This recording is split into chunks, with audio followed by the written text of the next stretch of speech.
Morning student, શરૂઆત કરીએ next lecture. સવાલ ચાલે છે આપણો ગરીબીના કારણ. ગરીબીના કારણમાંથી આપણે અત્યાર સુધી એક જ મુદ્દો ભણેલા છે અને મુદ્દો કયો ભણ્યા? ઐતિહાસિક કારણ. ટોટલ 5 મુદ્દા. આ લેક્ચરમાં આપણે બીજા 2 મુદ્દા ટોપિક પૂરા કરીશું. તો ઐતિહાસિક કારણ પછીનો મુદ્દો આવે છે ગ્રામીણ ગરીબીના કારણે બીજો મુદ્દો અને આર્થિક કારણ એ ત્રીજો મુદ્દો. શરૂઆત કરીએ ગ્રામીણ ગરીબીના કારણે. એટલે મુદ્દો જોતા ખબર પડે છે કે ગ્રામ્ય વિસ્તારના લોકો કેમ ગરીબ હોય. ગ્રામ્ય વિસ્તારના લોકોના ગરીબીનું મુખ્ય કારણ કયા? જો મુદ્દો સ્ટેપ બાય સ્ટેપ યાદ રાખવાનો. પહેલું આવે ઐતિહાસિક કારણ. ઐતિહાસિક કારણમાં કોઈ પેટા મુદ્દા નહીં આવે, સીધું પેરાગ્રાફ વાઇઝ લખાણ જ આવે. ત્યાર પછીનો મુદ્દો કયો આવે? તો કે ગ્રામીણ ગરીબી. ગ્રામીણ ગરીબીનો મતલબ કે ગ્રામ્ય વિસ્તારના લોકો ગરીબ કેમ હોય? તો ગ્રામ્ય વિસ્તારના લોકો ગરીબ હોવાના મુખ્ય 2 કારણ. એક કુદરતી પરિબળ, બીજું વસ્તી વિષયક પરિબળ. શરૂઆત કરીએ કુદરતી પરિબળ. એકદમ સિમ્પલ અને સરળ મુદ્દો. કુદરતી પરિબળો આવે એટલે પહેલા યાદ રાખવું પડે કે કુદરત કઈ કઈ તકલીફ આપી શકે.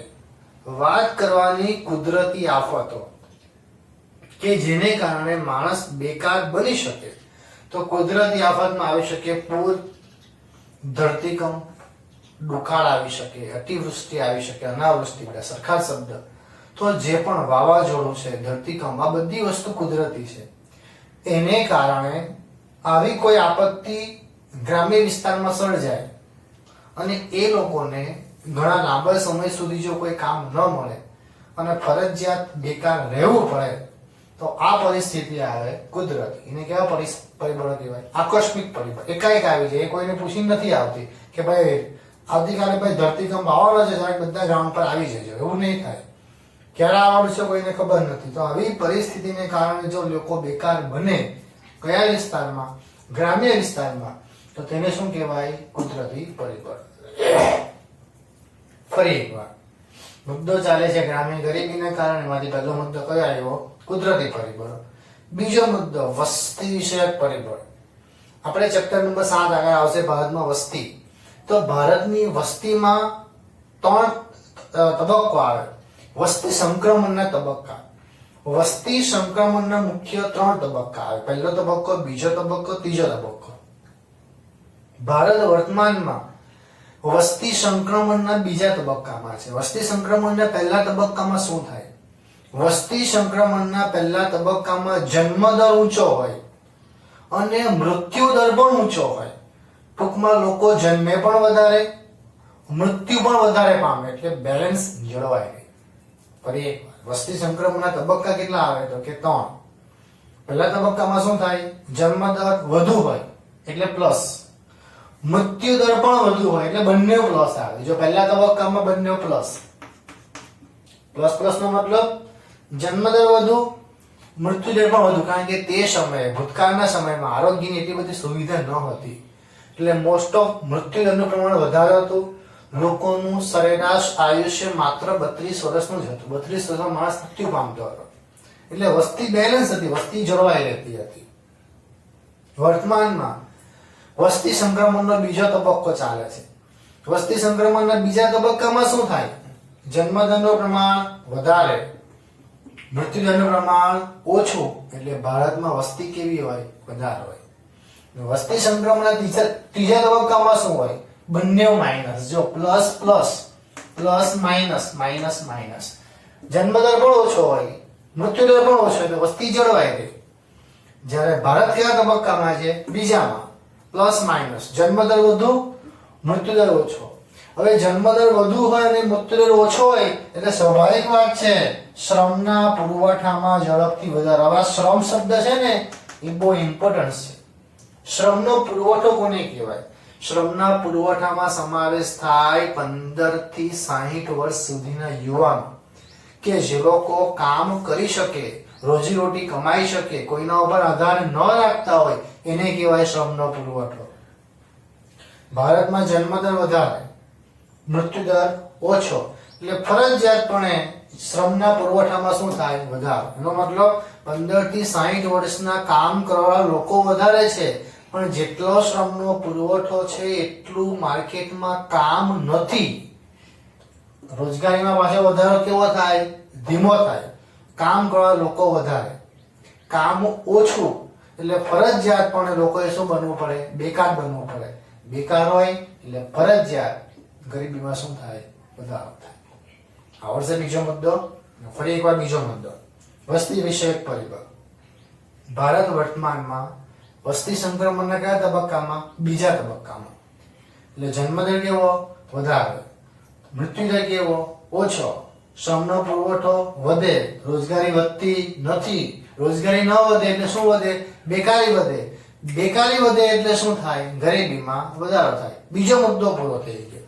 પહેલો મુદ્દો ઐતિહાસિક પૂરો કર્યો, બીજો મુદ્દો ગ્રામીણ ગરીબી. એમાં બે મુદ્દા, કુદરતી પરિબળ અને વસ્તી વિષયક પરિબળ. બે મુદ્દા પૂરા થયા. હવે ત્રીજા મુદ્દાની શરૂઆત કરીએ. ત્રીજો મુદ્દો છે આર્થિક કારણ. પહેલો ઐતિહાસિક, ગ્રામીણ, હવે આર્થિક કારણ. આર્થિકમાં ગ્રામ્ય, શહેરી બધા જ આવી જાય. હવે આર્થિક કારણના પાછા પેટા 5 મુદ્દા છે. તો પહેલું કયું? શ્રમ દીઠ નીચી ખેત ઉત્પાદકતા. બીજું, જમીન અને સંપત્તિની અસમાન વહેંચણી. નાના અને ગૃહ ઉદ્યોગોનો અલ્પ વિકાસ. ઝડપથી વધતા જતા ભાવો. બેરોજગારીનું ઊંચું પ્રમાણ. 5 મુદ્દા ભણવાના છે. દરેકમાં લખાણ શું આવે તે યાદ રાખતા જાઓ. માત્ર મુદ્દાનું મહત્વ નથી, મુદ્દાની અંદર લખાણ શું આવે તે પણ તમને યાદ રહેવું જોઈએ. જો આ બાજુ આવે કુદરતી એટલે આકસ્મિક યાદ રાખવાનું, વસ્તી વિષયકમાં પ્લસ માઇનસ યાદ રાખવાનું, રોજગારી અને શ્રમનો પુરવઠો. આગળ વધીએ. શ્રમ દીઠ નીચી ખેતી ઉત્પાદકતા. શ્રમ દીઠ નીચી ખેતી ઉત્પાદકતાનો પહેલા મતલબ સમજી લે, પછી મુદ્દા ઉપર છીએ. એક્ઝામ્પલ તરીકે શ્રમ દીઠ એટલે કે વ્યક્તિ દીઠ.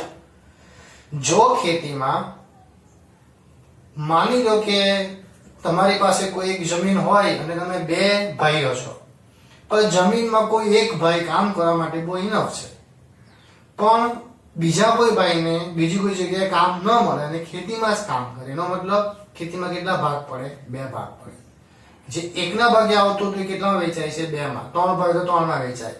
જો આ ભાગ વેચાતા જ જાય તો એક વ્યક્તિના ભાગે ભાગ કેવો ધીમે ધીમે ઓછો થતો જાય.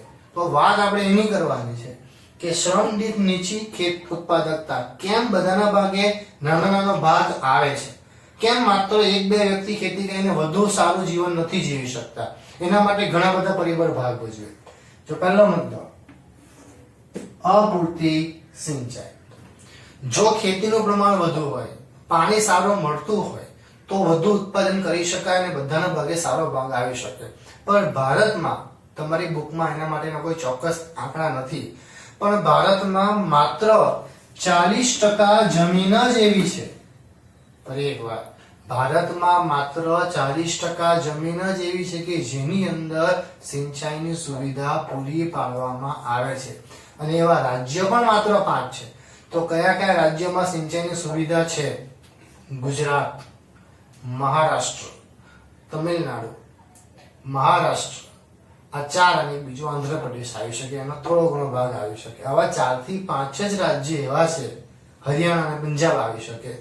આ 5-6 વિસ્તાર એવા છે કે જ્યાં સરકાર દ્વારા પાણીની સુવિધા પૂરી પાડવામાં આવે છે. અને એમને પણ પાણીની સુવિધા એટલા માટે પૂરી પાડવામાં આવે છે કે જ્યાં વિવિધ નદીઓમાં 12 માસ પાણી રહે છે. દરેક નદી ઉપર બંધની સુવિધા છે જેથી કરીને પાણી મળી રહે છે. હવે ધીમે ધીમે જેમ જેમ પાણીનો સંગ્રહ થાય છે, નવી નવી નહેર શોધાય છે, તેમ તેમ સૌરાષ્ટ્ર કે જ્યાં વરસાદનું પ્રમાણ પહેલા ઓછું હતું તો નર્મદા દ્વારા એમને પાણી પૂરી પાડવામાં આવે છે. ભૂતકાળમાં એવું કંઈ નહીં હતું. તો આવી પરિસ્થિતિમાં જો સિંચાઈની સુવિધા અપૂરતી હોય તો ફરજિયાતપણે લોકોની આવક કેવી થાય? ઓછી હોય અને નાના ભાગમાં વેચાઈ જાય. પહેલો મુદ્દો કયો આવશે? સિંચાઈ. શિક્ષણ, એજ્યુકેશન. હવે જે લોકો વિચાર્યું કે ભાઈ મારે ખેતી જ કરવી છે, મારે ભણવાનું પણ ખેતીને લગતું જ છે, કારણ કે એવા બધા પણ હવે શોધ થાય છે, એવી બધી ખેતી થાય છે કે એક જ આંબા ઉપર 12 જાતની કેરી, અલગ અલગ, એટલે કે કેસર હોય, હાફૂસ હોય, એવી 12 જાતની કેરીઓનું પણ ઉત્પાદન થાય છે. તેને શું કહેવાય? આધુનિક ખેતી. પણ જે વ્યક્તિ ભણેલો નથી અને ખેતી કરતો હોય તો ફરજિયાત જે ભૂતકાળની જૂની પુરાણી પદ્ધતિઓ હોય ને તેનાથી જ ખેતી કરશે. નવી વસ્તુ શીખવા માટે કોઈ પણ કન્ડિશનમાં તૈયાર નથી તો આને કારણે પણ ખેત ઉત્પાદન ઘટી શકે. કયા પાક માટે કયા પોષક તત્વો જરૂરી છે, કયું ખાતર જરૂરી છે, નવા ખાતરો શોધાતા હોય એની જાણકારી લેવી પડે. સરકાર દ્વારા કઈ સુવિધા આપવામાં આવે છે એની માહિતી મેળવવી પડે. જો આ બધું મેળવતા હોય, એજ્યુકેશન આપણે લઈ શકતા હોય તો લગભગ કોઈ તકલીફ નહીં પડે, ખેતીનું ઉત્પાદન સારું કરી શકાય. પણ એક પ્રકારે શિક્ષણનો અભાવ, કોઈ વસ્તુ નવી જાણવા તૈયાર ન થતા હોય તો પણ આ પરિસ્થિતિ આવી શકે. તાલીમની ઉણપ. તાલીમની ઉણપનો મતલબ ટ્રેનિંગ. સરકાર દ્વારા ખેત ઉત્પાદન વધારવા માટે જુદા જુદા ટ્રેનિંગ કેમ્પો, તાલીમની આયોજન કરતા હોય કે જેથી કરીને ખેડૂતોને લાઈવ ડેમોન્સ્ટ્રેશન બતાવતા હોય કે જેમાં કેવી રીતે ઉત્પાદન તમને લાઈવ બતાવતા હોય, એમાં જો ભાગ લેતા હોય તો પણ ઘણો બધો ફાયદો થઈ શકે, જેથી કરીને નવી ઉત્પાદન પદ્ધતિ શીખી શકે કે ભાઈ આ પાકની ખેતી કેમ કરી શકાય. અમુક નવા પાક આવતા હોય કે જેમાં પણ સારામાં સારો નફો લઈ શકાય. ઘણા બધા ખેતી હોય કે ભાઈ આપણે દર ફેરી માત્ર શેરડી જ કરવાની, દર ફેરી માત્ર આપણે કેળા જ કરવાના, દર ફેરી માત્ર આપણે ઘઉં જ કરવાના, એવું નથી. જે નવી ખેતી, જે નવા પાકો બજારમાં બની શકે, ખેતીમાં તમે નવા કોઈ ફ્રૂટ ફળની ખેતી કરો તો પણ તમને સારું મળી શકે. તો એના માટે શું જોઈએ? શિક્ષણ જોઈએ, યોગ્ય તાલીમ મેળવવી પડે તો તમે એ બધી વસ્તુ બહુ ઇઝીલી કરી શકો. મૂડી રોકાણનો નીચો દર. આપણે આગળ જ જોઈ ગયા કે ભાઈ ભારતનો ખેડૂત દેવામાં જન્મે છે, જીવે છે અને મૃત્યુ પામે છે. ખેતી માટે પણ જો તમે એક જ જમીનમાં વારંવાર એક જ પાક લ્યો, કોઈ સુધારણા વધારા ન કરો તો ખેતી પણ જેમ જેમ સમય જાય તેમ તેમ ઉત્પાદન કેવું આપે? ઓછું આપે. એને પણ મરામત કરવાની જરૂર હોય. મરામત કરવી હોય, જમીન ઉથલપાથલ કરવી હોય, નવા સાધનો વિકસાવવા હોય એટલે શું જોઈએ? મૂડી રોકાણ, ઇન્વેસ્ટમેન્ટ જોઈએ, પૈસા જોઈએ. પણ ભારતના ખેડૂતો પાસે એટલા બધા પૈસા અવેલેબલ ઉપલબ્ધ નથી કે આવી નવી પદ્ધતિ વિકસાવી શકે, નવા સાધનો વિકસાવી શકે, જેથી કરીને ખેતીનું પ્રમાણ દિન પ્રતિદિન કેવું થાય? ઓછું થતું થાય એવું જોવા મળે. પડતું ભારણ પહેલેથી જ ખબર છે કે ભારતમાં ખેતી પર વસ્તીનું ભારણ વધુ પડતું છે. આ તમારા સિલેબસમાં ચાલશે. હવે જે નવો સિલેબસ આવશે ને બદલાઈ જશે. નું રીઝન છે કે ઐતિહાસિક 17મી સદીમાં વાત કરીએ તો 90% લોકો ખેતી કરતા હતા. સ્વતંત્રતાની વાત કરતો કે ભાઈ 70% ખેતી કરતા હતા. હવે તમારી બુકમાં જ આંકડો છે ગયા વર્ષે કે ભારતમાં માત્ર 48% લોકો જ ખેતી કરે છે.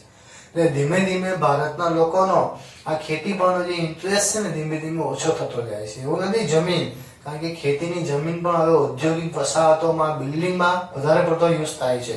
એટલે ભારતમાં ખેતી લાયક જમીનમાં પણ ધીમે ધીમે શું જોવા મળે છે? ઘટાડો.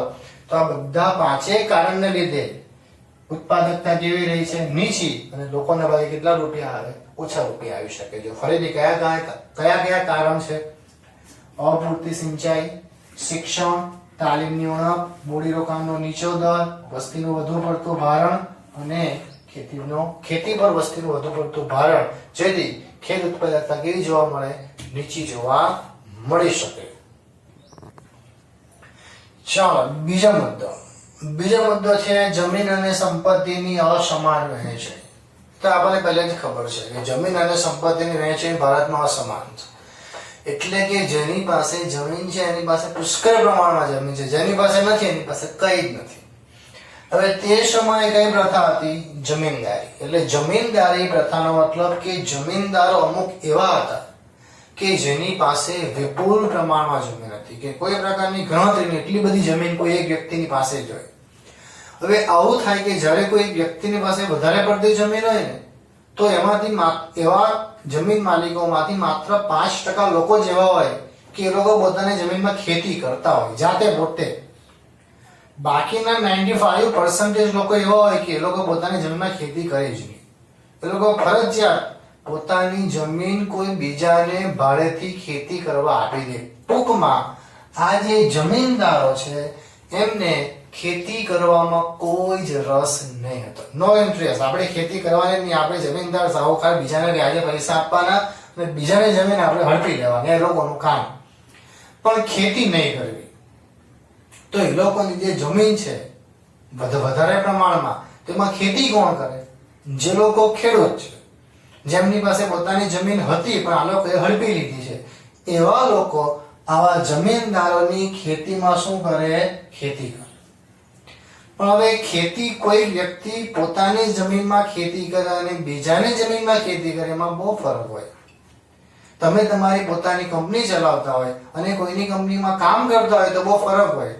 જો તમારી પોતાની કંપની હોય તો તમે ટાઈમની સામે નહીં જુઓ કે કેટલો સમય જોયો છે, પણ જો તમે બીજાની કંપનીમાં કામ કરતા હોય, તમે ઘડિયાળના કાંટાએ કામ કરો કે હું ભાઈ 10 થી 6 10 થી 6 જ કામ કરીશ. ટૂંકમાં ખેડૂતોને પણ આવી રીતના બીજાની જમીનમાં ખેતી કરવામાં કોઈ રસ ન હતો, જેથી ખેત ઉત્પાદનમાં ધીમે ધીમે શું આવ્યો? ઘટાડો. રીઝન, જે જમીનદારો હતા પોતાની માલિકીની જમીન હતી એમાં ખેતી કરતા નહીં હતા. બીજું, જે લોકો ખેડૂત છે, જે લોકોની પાસે પોતાની ખેતીની જમીન નથી, એવા લોકો આવી જમીનમાં શું કરે? ખેતી કરે. પણ પોતાની જમીન ન હોવાથી એ લોકોને પણ આવી જમીનમાં ખેતી કરવામાં કોઈ ખાસ પ્રકારનો રસ જોવા મળતો ન હતો. તો આવું થાય તો શું થાય? કોઈને ખેતીની આવક નહીં મળે. જે ખેડૂતો છે તેને પણ અને જમીનદારો છે તેને પણ. તો ધીમે ધીમે આવકનું પ્રમાણ શું થાય? ઘટે. આવકનું પ્રમાણ ઘટે એટલે બેકારી આવે, અને બેકારી આવે એટલે ફરજિયાત શું આવે? ગરીબીનું સ્વરૂપ જોવા મળે. ખબર છે? બે મુદ્દા. પહેલો મુદ્દો શ્રમ દીઠ નીચી ઉત્પાદકતા. બીજો મુદ્દો જમીન અને સંપત્તિની અસમાન વહેંચણી. ત્રીજો મુદ્દો આવ્યો નાના અને ગૃહ ઉદ્યોગોનો અલ્પ વિકાસ. અહીંયા લઈને આવે નાના અને ગૃહ ઉદ્યોગોનો અલ્પ વિકાસમાં વાત કરી. લખેલું છે બીજી પંચવર્ષીય યોજના. બીજી પંચવર્ષીય યોજના આવેલી ભારતમાં 1956 થી 1961. હવે જરાક આ મુદ્દો સમજવા જેવો. બીજી પંચવર્ષીય યોજના. હવે બીજી પંચવર્ષીય યોજનાનું વર્ષ એટલે 1956 થી 1961. હવે આ વર્ષમાં સરકારે એવું ડિસાઈડ કર્યું કે આપણે માત્ર ને માત્ર કોને મહત્વ આપવાનું? સરકારી એકમને.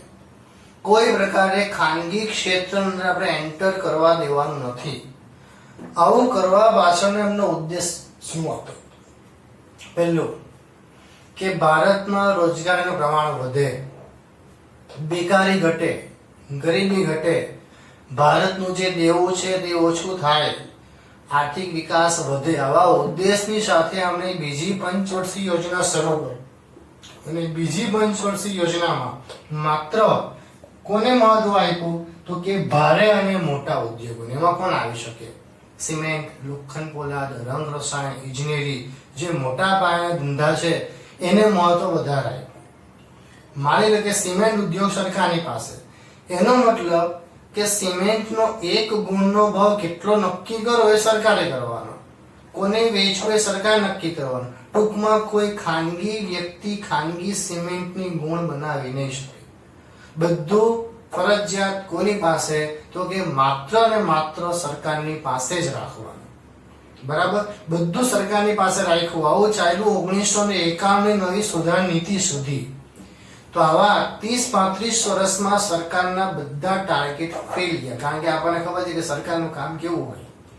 બરાબર?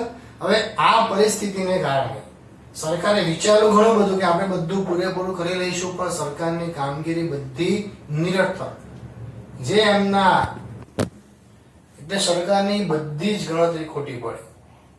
હવે આ સરકારની ગણતરી ખોટી પડી, કોઈ ખાનગી ક્ષેત્રને એન્ટ્રી નહીં આપી. આવું ક્યાં સુધી ચાલ્યું? 1991. પછી 1991માં 3 નીતિ આવી.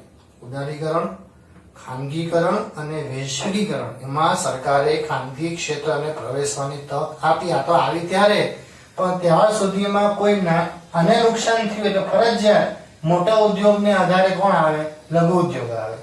લઘુ ઉદ્યોગને પણ કોઈ કામ ન મળે એક પ્રકારે શું આવે? મોસમી બેરોજગારી. કારણ કે જે લોકો ઉદ્યોગમાં કામ કરતા હતા બધા પાછા ક્યાં આવી ગયા? ખેતી ક્ષેત્રમાં. એટલે ખેતી ક્ષેત્રમાં જોવા મળી પ્રચંડ બેરોજગારી. કારણ કે જે લોકો ઉદ્યોગમાં હતા, ઉદ્યોગમાં કોઈ લાભ ન થયો, સરકારે બધું પોતાની પાસે રાખી લીધું, એટલે બધા ખેતી તરફ વળ્યા. અને ખેતી ક્ષેત્રમાં શું જોવા મળી? એક પ્રકારની પ્રચંડ. એટલે જ્યારે બીજી પંચવર્ષીય યોજના આવી ત્યારે માત્ર મોટા ઉદ્યોગોને મહત્વ આપવામાં આવેલું હોવાથી લઘુ ઉદ્યોગોનો વિકાસ ન થયો, ગૃહ ઉદ્યોગનો વિકાસ નહીં થયો, અને ધીમે ધીમે બધું પડી ગયું. 3 મુદ્દા થયા. શ્રમ દીઠ નીચી ખેત ઉત્પાદકતા, જમીન અને સંપત્તિની અસમાન વહેંચણી, નાના અને ગૃહ ઉદ્યોગોનો અલ્પ વિકાસ. હવે ચોથો મુદ્દો જો ઝડપથી વધતા જતા ભાવો. હવે ઝડપથી આપણને ખબર છે કે ભાઈ મોંઘવારી ત્યારે પણ હતી ને અત્યારે પણ હતી, પણ તે સમય જો વસ્તુ અને સેવાના ભાવમાં વધારો. કઈ વસ્તુ? કે જે વસ્તુ જીવન ધોરણમાં દૈનિક કામ આવતી હોય તેનું ઉત્પાદન ઓછું થાય. હવે દૈનિક જીવન ધોરણમાં કઈ કઈ વસ્તુઓનો મોસ્ટ ઓફ ઉપયોગ થતો હોય, તો ભાઈ એમાં આવી શકે ખોરાક છે, પાણી છે, જીવન જરૂરિયાતની વસ્તુઓ છે, અથવા રોટી કપડા મકાન આવી શકે. આ ત્રણ વસ્તુઓનું જો ઉત્પાદન વધે, કારણ કે દૈનિક જરૂરિયાત છે, તો લોકોની રોજીરોટી પણ મળી રહે, એના ભાવ પણ શું થાય? ઘટે. કેમ કે જેમ ઉત્પાદન વધે તેમ ભાવ શું થાય? ઘટે, સેમ માંગના નિયમ પ્રમાણે. પણ તે સમયે જે લોકોની રોજે રોજની જરૂરિયાત છે એના કરતા મોજ શોખની વસ્તુનું ઉત્પાદન ઉત્તરોત્તર વધવા લાગ્યું. કારણ કે મોજ શોખની વસ્તુનો ઉપયોગ મોટે કોણ કરતું હોય? ધનિક વર્ગ કરતું હોય. મોજ શોખની વસ્તુમાં કોણ આવી શકે? તો ભાઈ એસી આવી શકે, મોંઘી કાર આવી શકે. આ બધી વસ્તુનું ઉત્પાદન વધે એટલે પેલી જે સામાન્ય વસ્તુ છે ને એનું મહત્વ ઘટે. એનું મહત્વ ઘટે એટલે ફરજિયાત એના ભાવ શું થાય? વધે. એના ભાવ વધે તો એનાથી સીધી અસર ગરીબ અને સામાન્ય વર્ગને થાય, મોટા વર્ગોને એની અસર ન થાય. તો આ ભાવ વધારાને કારણે પણ ગરીબીમાં શું થાય? ઉત્તરોત્તર વધારો જોવા મળે. કેટલા મુદ્દા થયા? 4 મુદ્દા. શ્રમ દીઠ નીચી ખેત ઉત્પાદકતા, જમીન સંપત્તિની અસમાન વહેંચણી, નાના ગૃહ ઉદ્યોગોનો અલ્પ વિકાસ અને ઝડપથી વધતા જતા ભાવ. બરાબર. છેલ્લો મુદ્દો, 5મો મુદ્દો, બેરોજગારીનું ઓછું પ્રમાણ. એટલે એમાં તમારે ખાલી બેરોજગારીના પ્રકાર લખવાના. 1. મોસમી બેરોજગારી, પ્રચ્છન્ન બેરોજગારી. બંને કોના તરફથી આવે? તો કે કુદરત તરફથી પ્રચ્છન્ન આવે અને મોસમી પણ એને કારણે જ આવે. મોસમી બેરોજગારીનો મતલબ એવો થાય કે એમાં મુદ્દો ખેતીનો લેવાનો કે ભારત કે ભાઈ કેવો દેશ? તો કે ખેતી પ્રધાન દેશ. ભારતની વસ્તી મોટે ભાગે ખેતી કરતી હોય, વરસાદ પર આધારિત છે, વરસાદનું પ્રમાણ અનિશ્ચિત છે, જેથી કરીને ભારતના ખેડૂતને માત્ર ચોમાસા અને શિયાળામાં કામ મળે, બીજી કોઈ ઋતુમાં એને કામ મળતું નથી. એટલે મુદ્દો અહીંયા પૂરો થઈ જાય. પ્રચ્છન્ન બેરોજગારી વિશે બધા જાણતા જ હશો. પ્રચ્છન્ન બેરોજગારીને બીજું નામ શું આપી શકાય? છુપી બેરોજગારી આપી શકાય કે ગુપ્ત બેરોજગારી આપી શકાય. એની વ્યાખ્યા આપી શકાય કે વ્યક્તિ દેખીતી રીતે શ્રમ કાર્ય કરતો જણાય પણ તેનું ઉત્પાદન શૂન્ય હોય. ફરી એકવાર, વ્યક્તિ દેખીતી રીતે કામ કરતો દેખાય, શ્રમ કાર્ય કરતો દેખાય પણ તેનું ઉત્પાદન કેટલું હોય? 0 હોય. તો આવી બેકારીને કહેવાય પ્રચ્છન્ન. ઉદાહરણ લગભગ તમને આવડતું હશે. એક ખેતરમાં 5ની જરૂર હોય અને કામ કરતા હોય 7 જણા, એટલે પેલા 2 વધારાના કહેવાય. એ 2 આવે કે નહીં આવે કે ફરક નથી પડતો. તો આજે બીજા 2 જે વધારાના છે ને એને શું કહી શકાય? પ્રચ્છન્ન. ભલે 5ના જગ્યાએ 7 ખેતરમાં કામ કરે છે પણ એનાથી ઉત્પાદનમાં કોઈ પ્રકારનો ફેરફાર થવાનો નથી. તો આવી બેરોજગારી શું કહી શકાય? પ્રચ્છન્ન બેરોજગારી કહી શકાય. બંને કોના પર આધારિત છે? કુદરત ઉપર આધારિત છે. કુદરત ઉપર માત્ર મોસમી. પ્રચ્છન્ન બેરોજગારી થવાનું કારણ એક જ છે કે ધીમે ધીમે જેમ જેમ ઉદ્યોગ ધંધા બંધ થાય છે, કામ ન મળતું એટલે ફરજિયાત ઉદ્યોગ ધંધામાંથી કોનામાં આવશે? ખેતી ક્ષેત્રમાં આવશે. બેરોજગારીમાં શું કરશે? વધારો કરશે. હવે આ ચેપ્ટરમાં બેરોજગારીના કારણમાં આપણે ટોટલ 3 પ્રકાર ગણ્યા. એક ઐતિહાસિક કારણ, બીજો ગ્રામીણ ગરીબી અને બીજો કયો? આર્થિક કારણ. જો આજનો મુદ્દો ખાલી એકવાર રિપીટ કરી દે છે. ગ્રામીણ ગરીબીના કારણો. ગ્રામીણ ગરીબીના કારણોમાં મુખ્યત્વે 2 જ કારણો આવે. એક, કુદરતી પરિબળો, વસ્તી વિષયક પરિબળ. કુદરતી પરિબળ કેટલા? આકસ્મિક પરિબળો, જે પૂર આવે, દુષ્કાળ આવે એને કારણે જે પરિબળ ભાગ ભજવે એની વાત કરવાની. વસ્તી વિષયક પરિબળમાં જન્મદર વધારો, મૃત્યુદર ઓછો. શ્રમના પુરવઠામાં ઝડપથી વધારો અને રોજગારીમાં ધીમો વધારો. એટલે શું થાય? બેરોજગારી વધે અને ગરીબીમાં વધારો થાય. આર્થિક કારણ 5. એમાંથી પહેલું, શ્રમ દીઠ નીચી ઉત્પાદકતા. એના માટે 5 કારણ જવાબદાર. પહેલું કયું? અપૂરતી સિંચાઈ, શિક્ષણ, તાલીમની ઉણપ, મૂડીરોકાણનું નીચોતર અને વસ્તીનું વધુ પડતું ભારણ કોની પર હોય? ખેતી ઉપર. એટલે આ પ્રકારે બેરોજગારી આપણને જોવા મળે. બીજો મુદ્દો, જમીન અને સંપત્તિની અસમાન વહેંચણી. એમાં 2 મુદ્દા આવે. જમીનદારો અને ખેતી. જમીનદારો મતલબ જેની પાસે વધારે જમીન છે એ લોકો ખેતી કરતા નથી, અને જમીન છે એની પર ભારતીય ખેડૂતો ખેતી કરતા હોય પણ એમાં કોઈ પ્રકારના લોકો અંગત રસ ધરાવતા ન હોય એટલે ખેત ઉત્પાદન કેવું આવે? નીચું આવે.